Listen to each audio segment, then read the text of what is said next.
Welcome everyone to our May version of Dynamic Dialogue.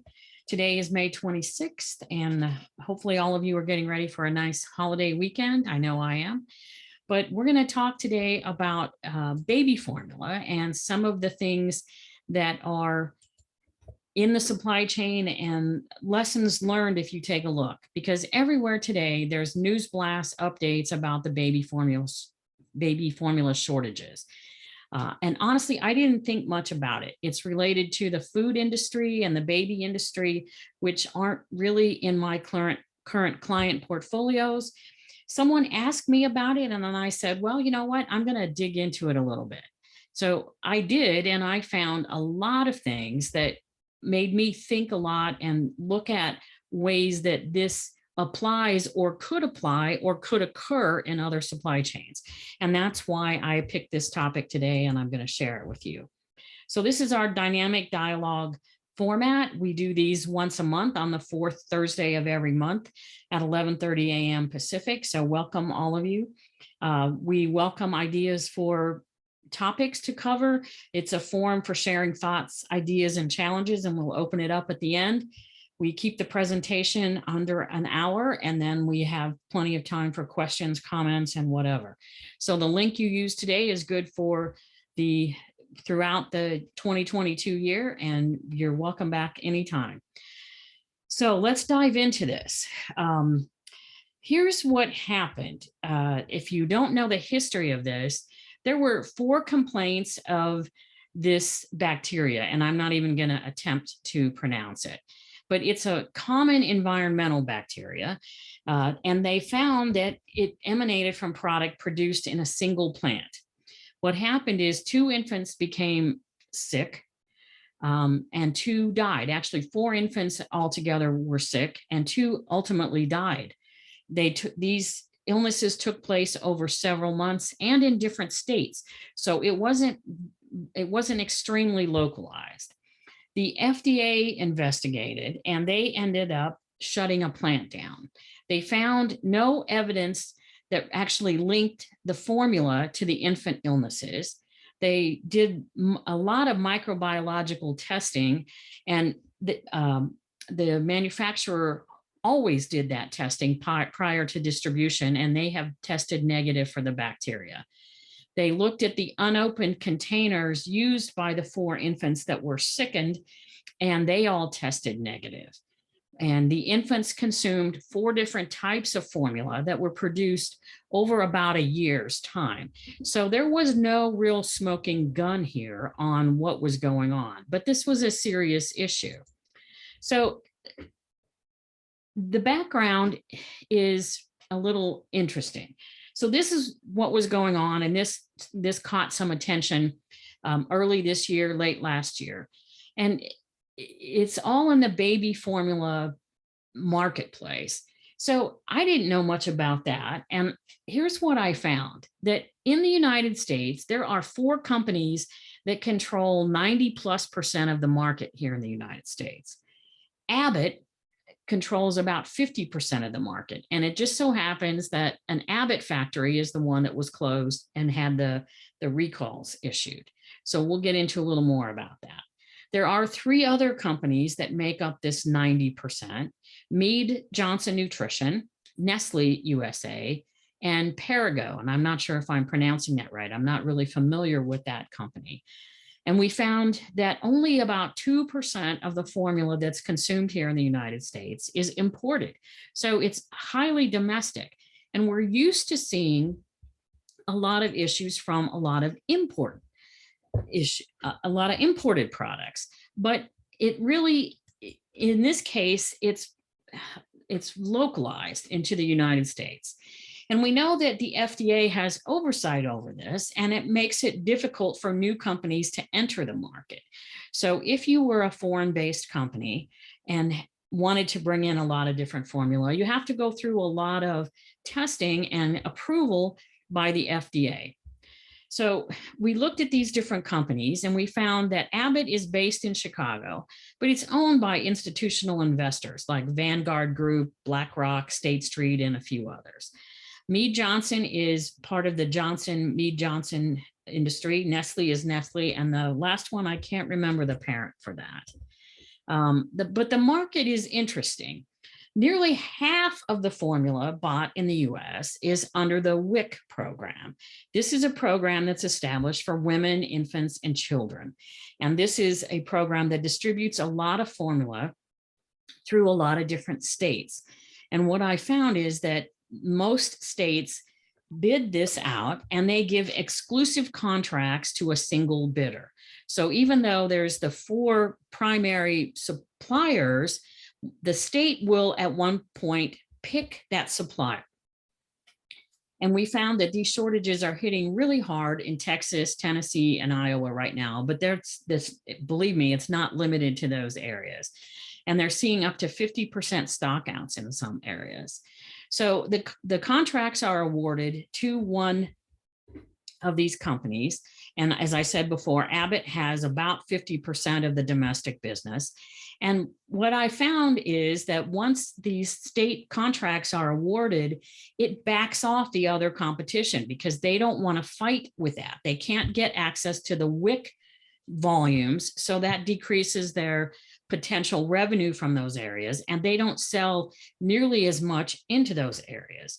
So if your state happened to choose Abbott, then there are products from the other suppliers, but they are not nearly as prevalent in those cities and towns within that state as the primary WIC provider that was chosen. And they also are finding that this shortage is hitting poor families disproportionately. So there's a lot of challenges going on right now with these shortages. Here are some facts. The FDA closed a factory in Michigan. It was an Abbott factory, and it was closed in February, which really spiked a widespread shortage. But there was also a recall because of the infant deaths and the infant illnesses that I mentioned before.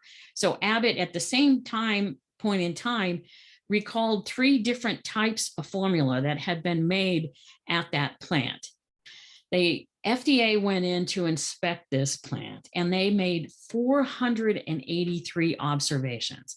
So I don't know how many of you have been part of an organization that was audited by any kind of a rigorous auditing process, maybe ISO, AS9100, FDA, all of those are pretty rigorous, but 483 observations, my jaw hit the floor when I read this.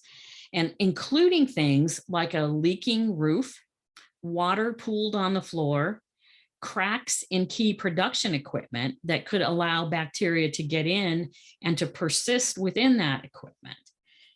Dr. Robert Califf, the head of the Food and Drug Administration, told a House panel that he detailed egregiously unsanitary conditions in that Sturgis, Michigan plant. And he also acknowledged that his agency, the FDA, their response was very slow in addressing the problems at the plant. Now, again, Abbott is based in Chicago, but Columbus, Ohio is the headquarters for their nutrition business, which is this Abbott plant fell underneath. And they have 5 plants producing formula here in the United States, 14 plants worldwide. But of those 5, the Sturgis, Michigan plant was the biggest, and it produced most of the product that was going into the market here in the United States. Similac is the one that you might be familiar with. That was one of the products that is made in that factory. And this product is also produced in Ireland. So there's a factory in Ireland that produces that as well. So this is what happened, that 483 observations, the combination of a recall of formula that was made sometime mostly in 2021, and then also the factory being shut down. So that kind of planets aligning in the worst possible way with recalling product and then not having the way to replace that in the marketplace quickly. So if you want to know how bad this is, again, the leaking roof, water pooled on the floor, unsanitary conditions in a food plant, and not only food, but baby formula, and 483 observations. I'm just shocked at that. So here's what Abbott's doing, in part anyway, to address these shortages. They're working with the USDA and the WIC agencies. They are paying rebates on some competitive products, and they're going to continue this through August 31st. WIC program participants can receive some free formula, either Abbott's other products or the competitors, or Abbott products made in other factories, or a competition, one from the competition. They have airshipped literally millions of powder from the plant in Ireland, and they're going to continue doing that. They're offering coupons for either free or deeply discounted material, but the coupons, of course, if there's no material to be had, if there's no product to be had, the free, even free doesn't help you to have a coupon for that if there's not any available.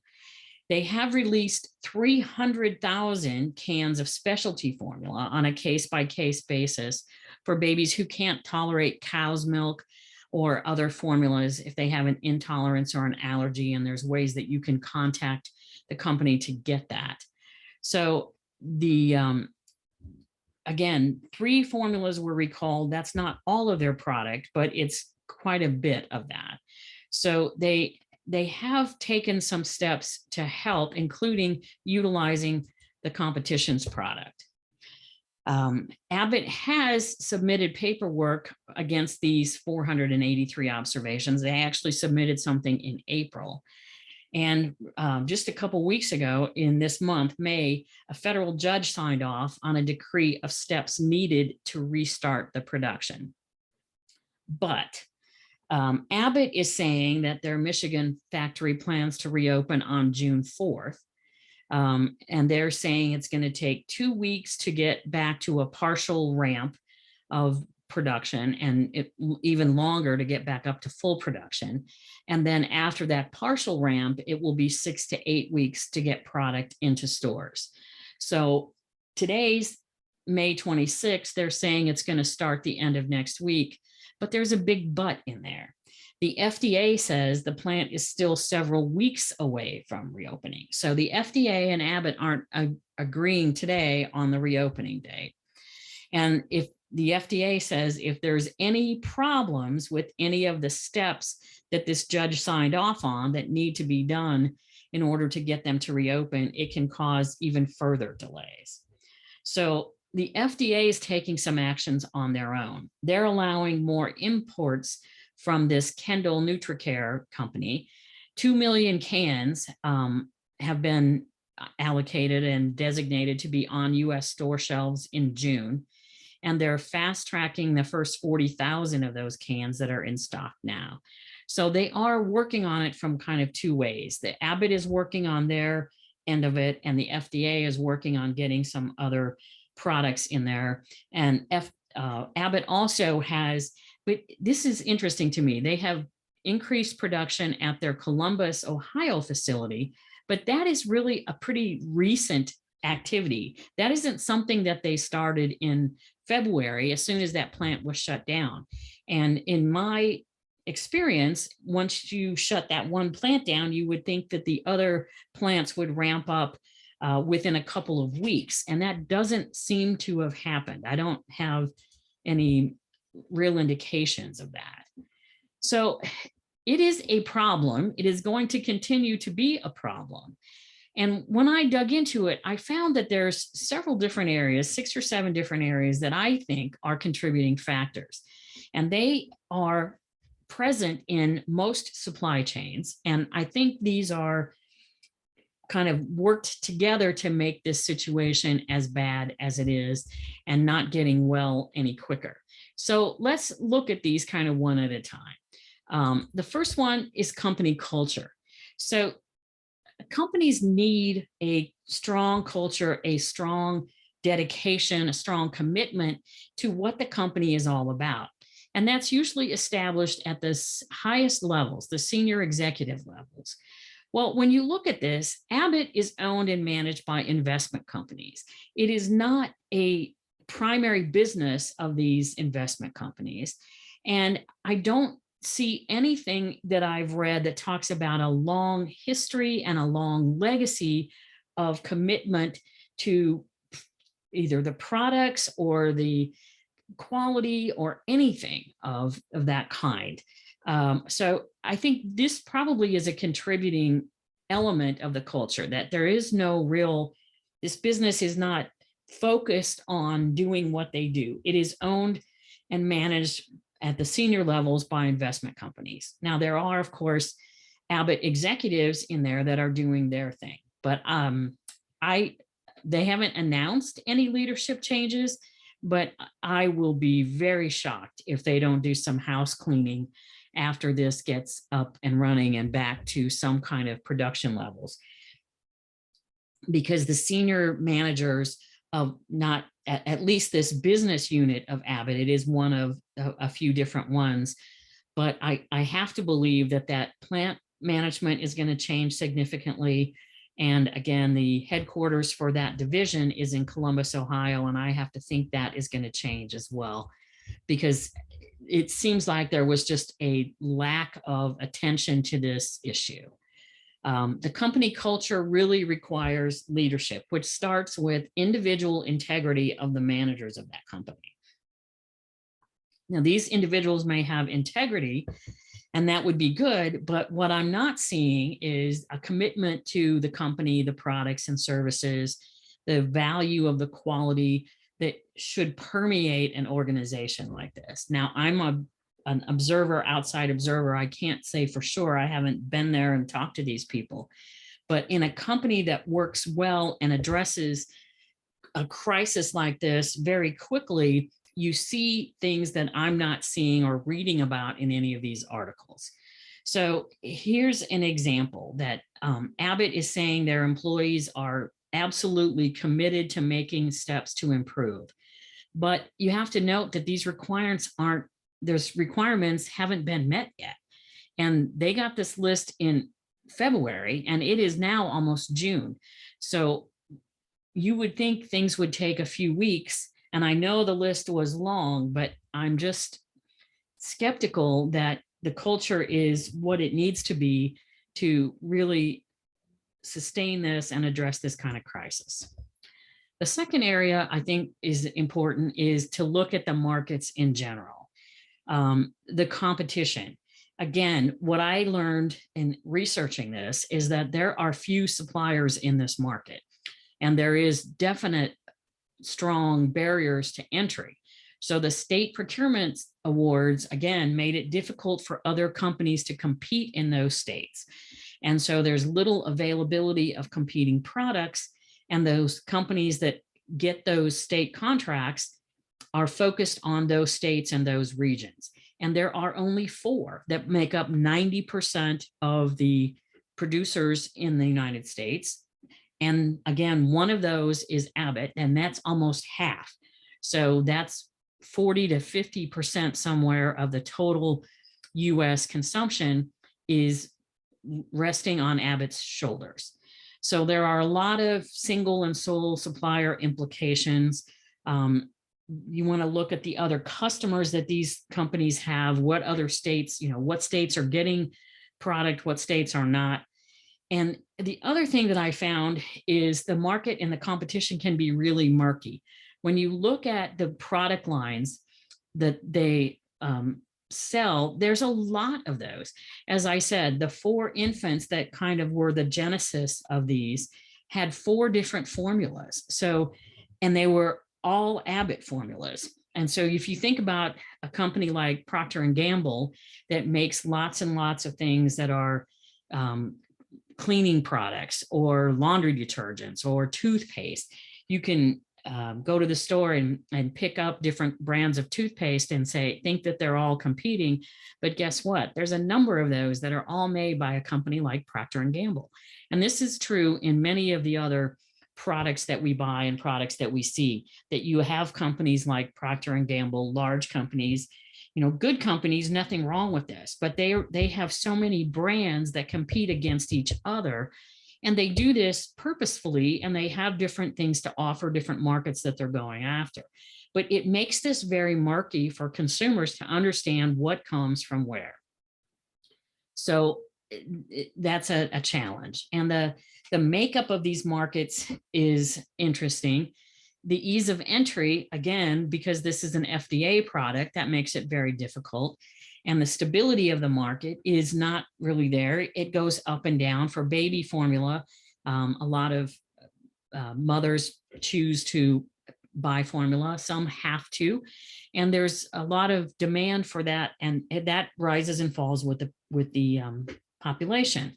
So barriers to entry can be a big deal, and we see this also with in the semiconductor industry. If we think about these chip shortages, how many different kinds of companies are competing for these same types of chips? There are lots and lots of chips that are made, and they go into everything from automobiles, cell phones, video games, home computers, and just any kind of electric gadget that you might have, whether it's a fan or a little air conditioning, room air conditioning unit, now that we're getting in toward the summer times. And so any kind of electronic part is going to use some of these chips.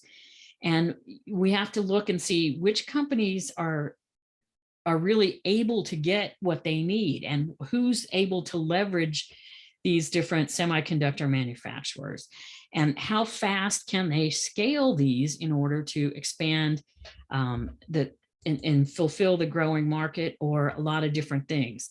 So there's so many different issues on this. So you have to understand what makes up your market, what are the challenges in that market, because we're learning that automobile companies, large automobile companies, companies like BMW, Toyota, Ford, have all announced that they're shipping their new cars without all of their desired semiconductors.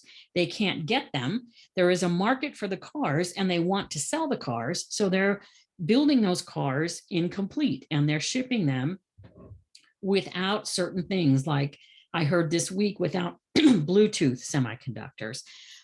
One car company says they're shipping like their larger cars that have rear seat controls for air conditioning and heating and things like that.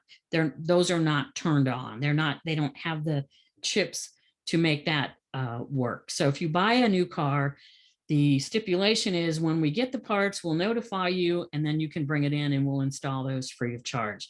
In the meantime, you're buying a car that isn't fully functional because they can't get the chips to do that. So the marketplace, we talk about baby formula, but there's a lot of other instances in the world as well.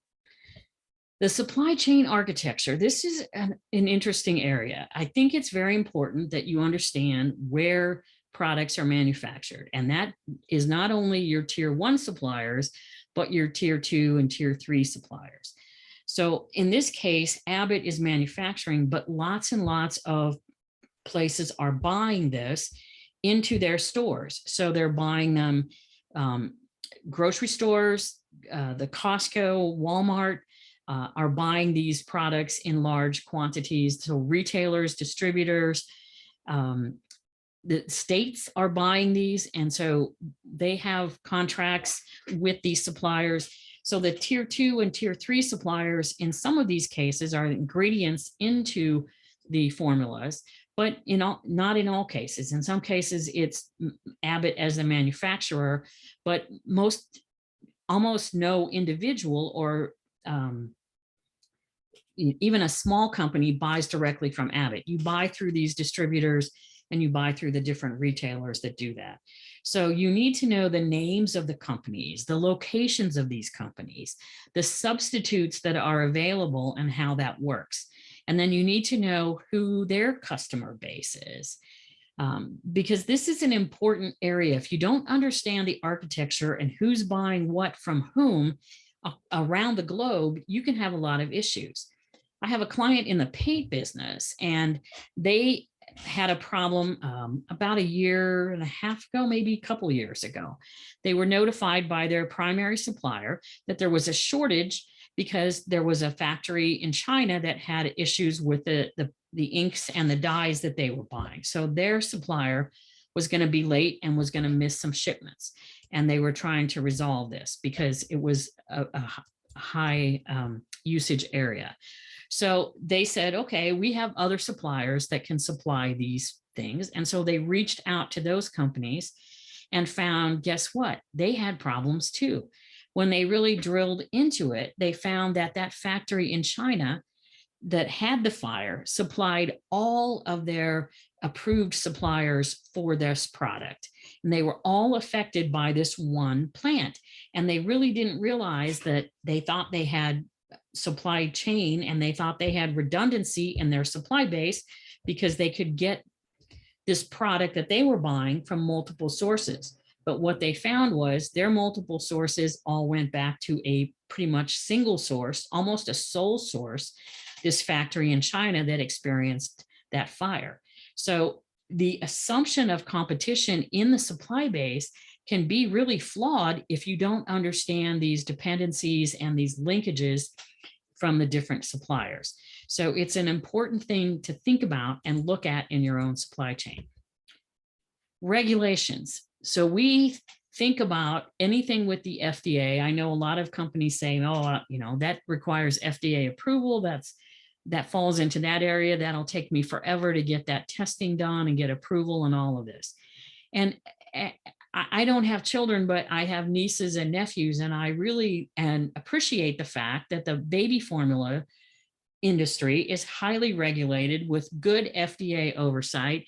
OSHA's in there, lots of other organizations in there looking at this to make sure that this is safe for the children, the infants of our country. However, we found out that a large part of this market is WIC, which is not a bad thing. It's very important for our nation to have this organization and to be having these contracts and allowing people to have access to the formula they need at reasonable prices. But we find that these are state-driven purchases and that government practices, if you aren't familiar with that, go spend some time with somebody that works for your local city government, state government, federal government. Their practices are unique. They're different than most companies that operate openly here, whether they're public or private. For government, the bidding process is long and complex. It is open competition, but it's sometimes difficult to get qualified to be in that competition process. And because it's long and complex, it's not unusual for local governments, city governments, state governments to issue exclusive contracts for some period of time. For 1 year, 2 years, 3 years. They don't do extremely long contracts in a lot of cases, but it takes them a long time to make these decisions and choose these suppliers. The bidding process is lengthy and it's cumbersome. There's a lot of checks and balances that you have to do, a lot of things that you have to do to submit to be a government supplier. And once they do that, they don't want to have to do that every year because it can take 2, 3, 6 months sometimes to choose these suppliers. So they want to be very careful about how they do that, but that takes a long time. And therefore, when they make a decision, that decision stays in place for a fairly long time.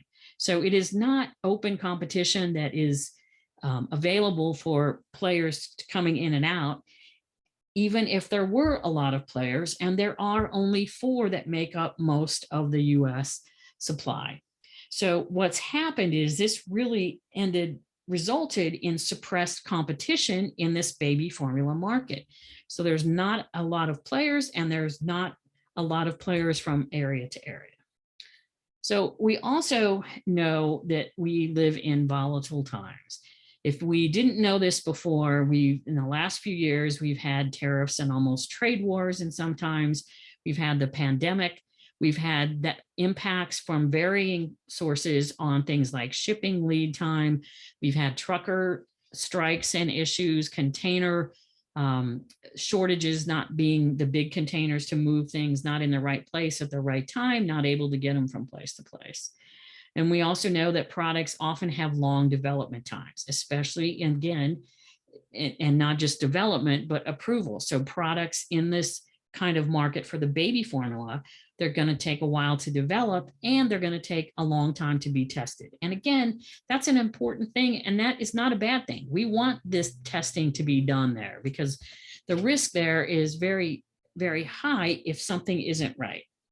We also know that companies value diversity in their product lines, and you can see this in the fact that Abbott makes all of these different products.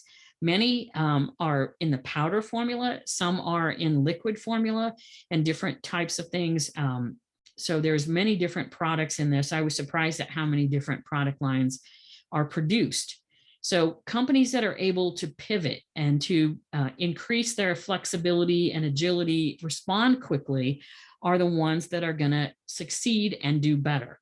So a couple examples of that in recent history: toilet paper. Remember when we first had so much, when we had the first lockdown and the toilet paper was like non-existent, there was shortages that led to more hoarding, that led to more shortages, and companies couldn't keep up.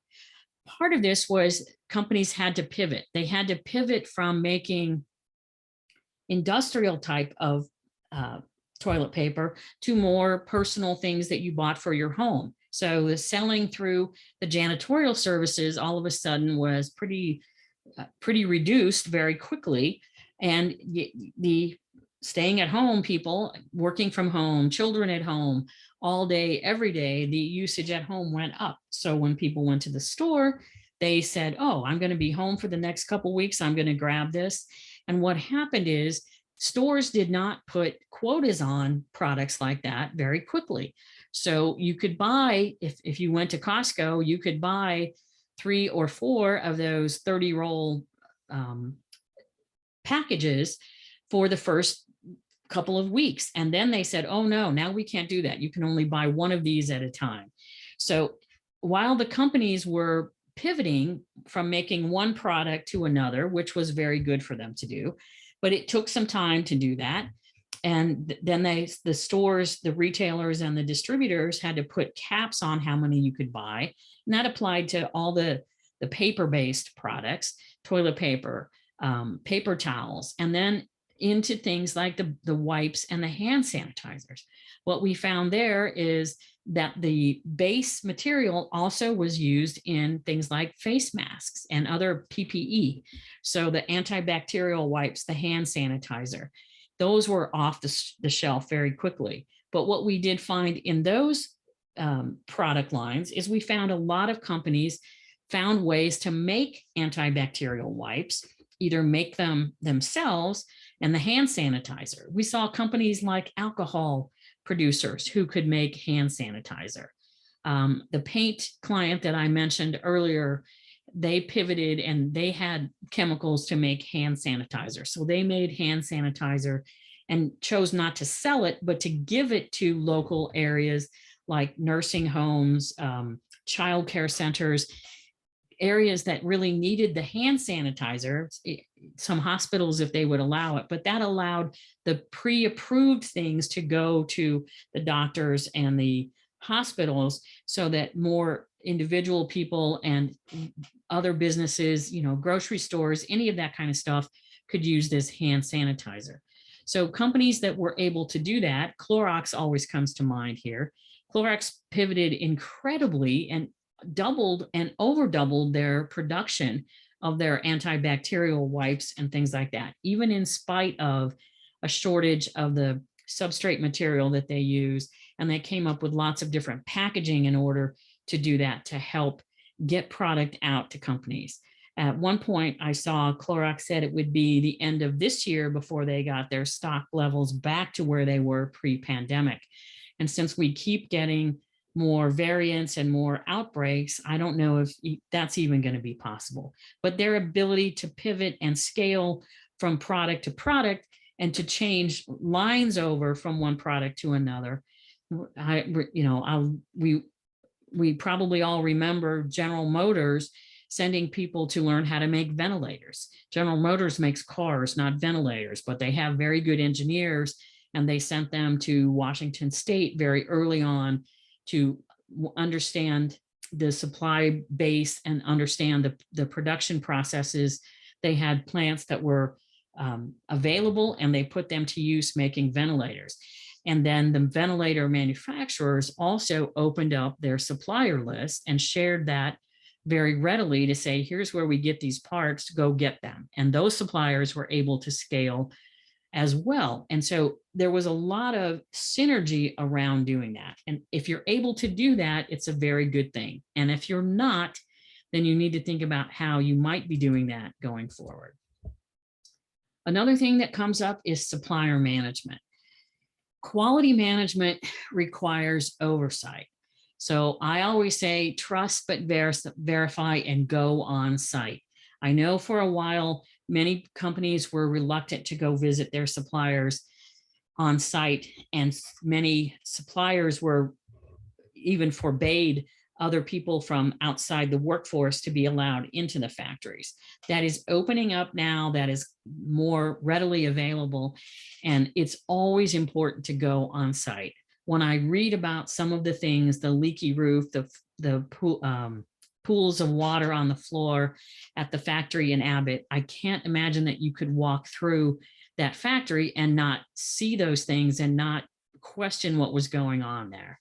So I think it's very impossible that it's very important that you need for companies to go and see their suppliers, see what's going on. It's also important to just look for those signs of change and for deteriorating quality in areas. Abbott formulas tested negative for that bacteria, and yet there are a lot of issues that still remain. And even if you're in a government procurement type situation, that doesn't preclude you or exclude you from managing those suppliers with good metrics and good protocols and going on site and seeing what's going on with those suppliers. It's really important that you take on that quality management aspect and do due diligence in your supplier management. What I learned is that Abbott problems were documented back to 2010. So that is 12 years ago. And there was a 34-page whistleblower report that was submitted in October of 2021. Now, there were several different people quoted saying that that report was exaggerated, but 34 pages is still a long report. And even if some of it was exaggerated, with 483 observations, it wasn't all exaggeration, and it surely wasn't made up. The other thing is 483 observations don't happen overnight. These are not things that just pop up from week to week. So you have to keep your eyes open as an employee, as someone who's working in this environment, and speak up when things are not going well.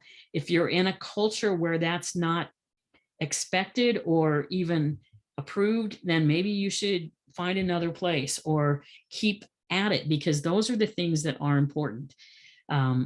Again, my jaw dropped. 483 observations.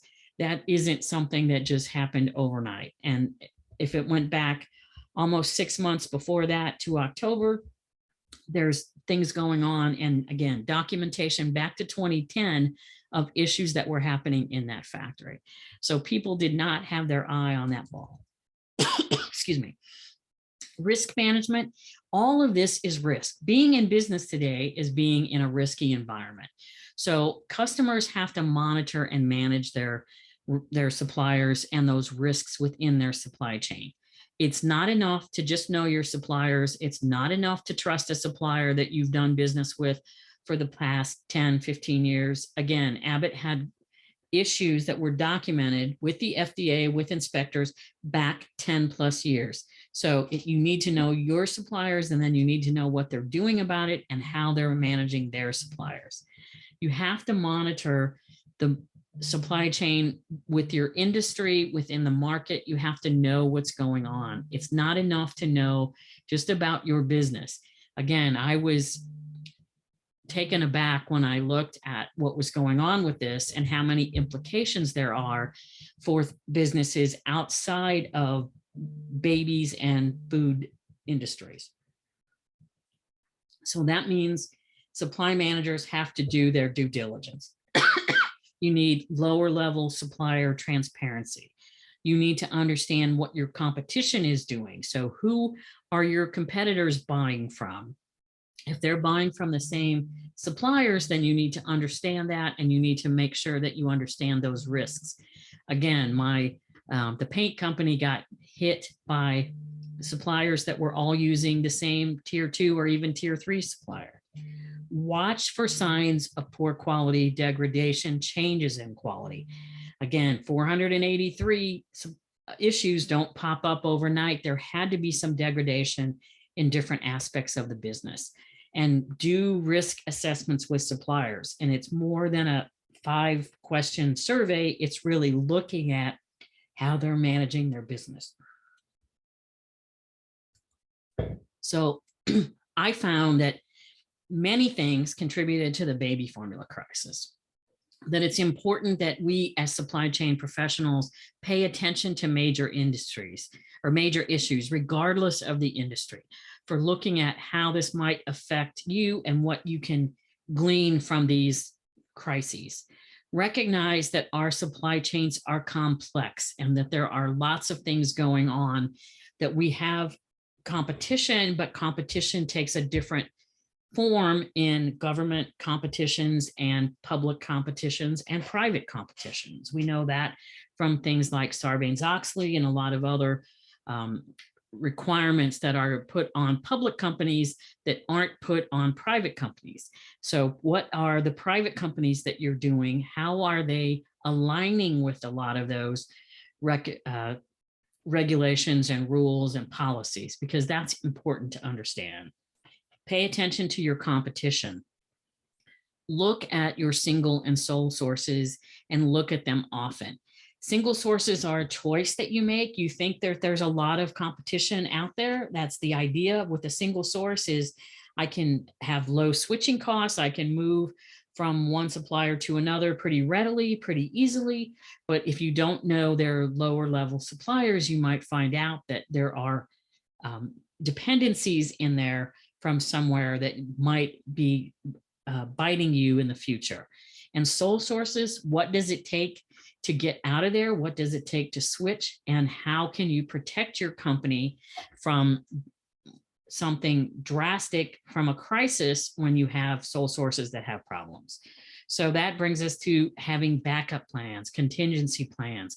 It is not a waste of time, and it is not an option or a luxury to spend time looking at contingency plans for your very key, very critical suppliers. Not 100% of your supply base, but that small percentage that really can make or break your business. And look at what's going on in the world and find the lessons that you can glean from sources that are unexpected.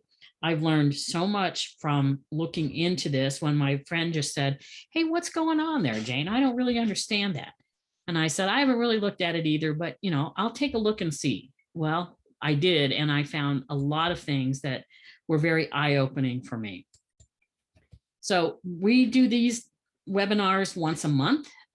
In June, I'm slated to talk about employee retention, but I was not slated to talk about baby formula today, but I thought it was timely, important, and I thought it was worth sharing. So I will substitute when when there's things going on, and heaven knows there's lots of things going on in our world that can change on a moment's notice. So you can check out our website, which I admit right now is woefully behind, or you can contact me directly at jane@purplelink.net. So if you're interested in further discussion, you can always do a 30-minute call. These are free. Callwithjane.com. That takes you right to my calendar, and you can set that up and set up a call with me. We can talk about how to work together, how the Purple Link can help your organization.